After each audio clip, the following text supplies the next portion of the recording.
Wow, those standards were set pretty high just now. Hi there. I'm Nancy Misevich. And in the presentation that I'm about to show you, I'm going to be talking about pleasure versus happiness. And because I can't really talk about it too much, not good with words, I'm going to show you this movie that I made to introduce you to the topic.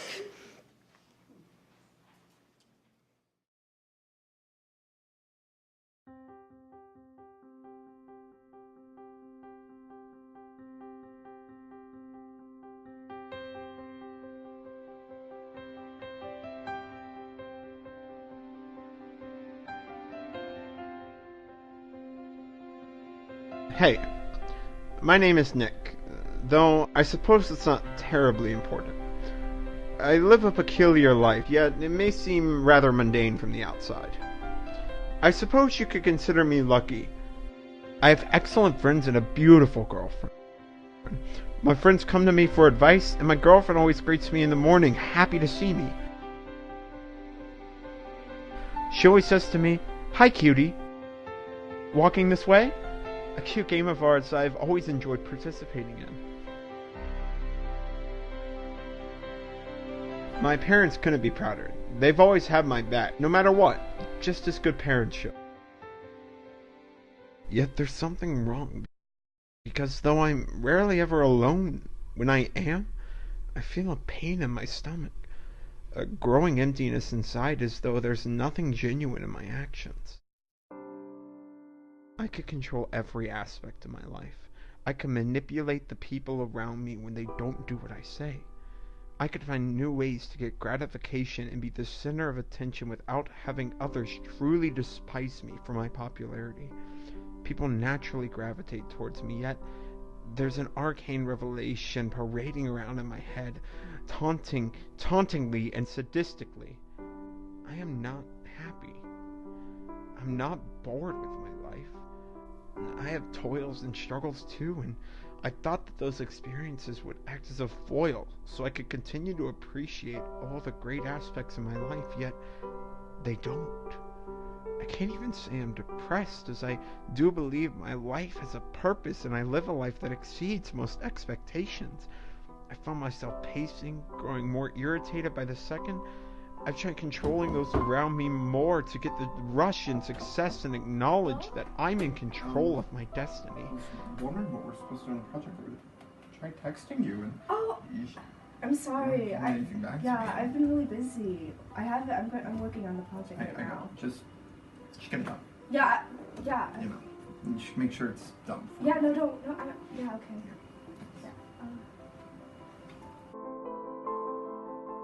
But that rush fades quicker and quicker.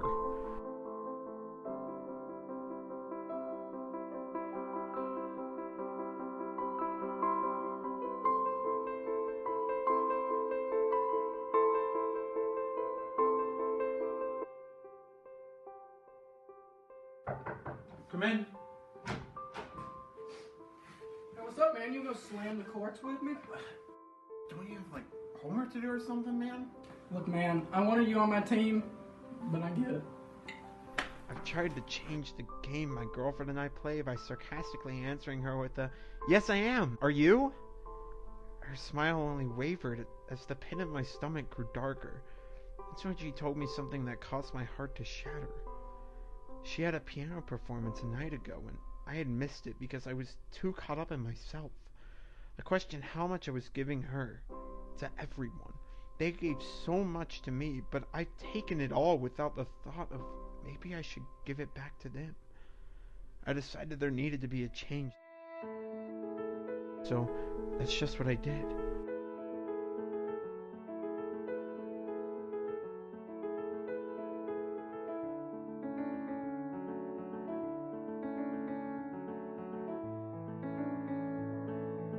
Happiness doesn't come from the pleasures others give you, but from the ones that you can give to them.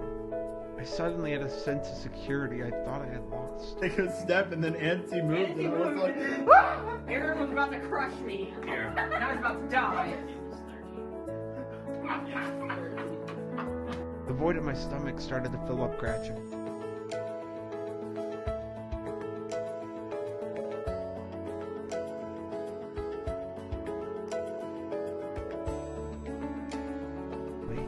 Yes, I have a peculiar life, and it feels so much fuller now than it had ever before. All right. Now, because I'm pretty much almost out of time, I'm just going to wrap this up real quickly. So let's talk about hedonism for just 1 second. This is one of the hardest words to define because it actually started a long time ago in ancient Greece, and it typically revolves around pleasure. But does pleasure really mean happiness? So typically we think that happiness is a state of contentment, something that I really tried to show in the movie. And it's something that you kind of achieve by having a purpose, and that means giving back to others what you have taken from them. That's just in conclusion. Any questions?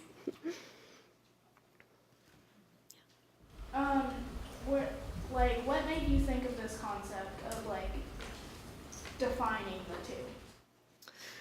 I think it's because they get confused very often. I've heard that sometimes happiness is not always a good thing. But my question is, when they say it's not always a good thing, are they really describing happiness or a good feeling inside? Like if you eat a cookie.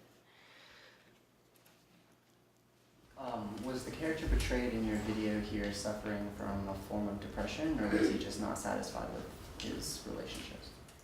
It was more of a dissatisfaction. So he was mostly taking from other people. So this was actually based on a true story. A psychologist and award-winning author, Dr. Margaret Paul, was approached by a man who had a problem because he felt like he had a great life. He had a great family, great friends, great job, but he was very controlling of them. He always wanted things his way. But when he started to allow them to have it their way, then he started to feel satisfied, and he felt like he had a purpose by making them happy.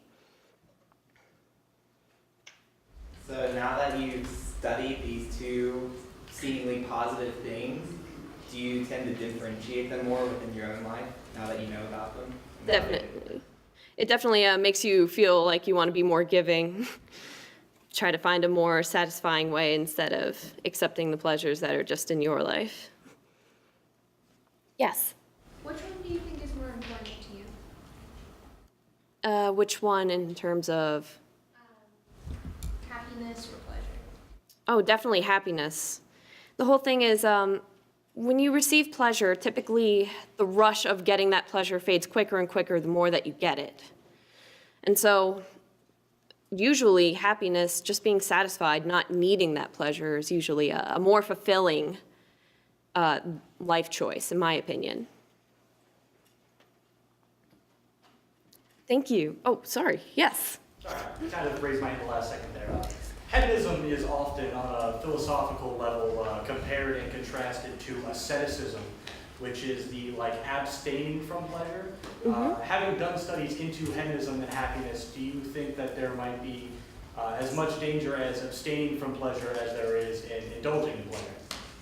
I actually agree that it could be a problem if you try to abstain from pleasure, because that means that you're kind of actively choosing not to treat yourself every once in a while, and instead you're constantly giving without having the joy of taking exactly what you're giving to somebody else.